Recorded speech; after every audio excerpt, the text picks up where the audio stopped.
என்ன காரணம்னா இது நீ பாதிச்சு கேள்வி. அதாவது குஷ்பு வந்து இப்போ இன்னைக்கு ஒரு பேட்டி கொடுத்துருக்காங்க தெரியுமா? பாஜகவில் இந்த மரியாதை வந்து கொண்டீங்க எந்த வீட்லையும் நீ கூப்பிடல.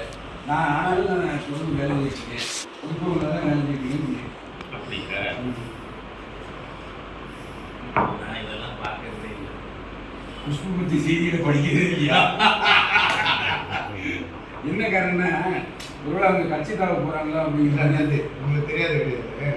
கல்யாணத்துக்கு முன்னாடியே பல விஷயங்கள் அவங்க பேசுனது மீடியாவில் தான் பேசியிருக்காங்க.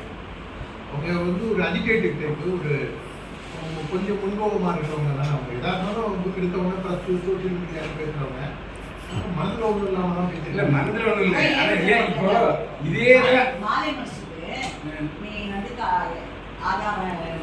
பர்மிஷனோட தான் பண்ணியிருக்கேன். ஏன் வெளில விட்டேன் நம்பிக்கையை இது பண்ணிட்டேன் அப்படின்னு இல்லை அவங்க என்ன சொல்கிறாங்கன்னா இவங்க ஏதாவது இப்போ போட்டாங்கன்னா ஏன் அனுமதி இல்லாமல் எடுத்தது தானே.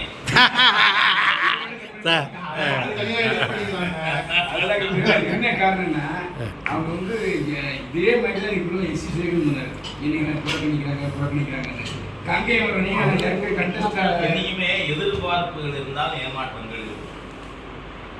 எதிர்பார்ப்புகள் இல்லை ஏமாற்றம். There is no appointment, there is no disappointment. Okay? Fantastic.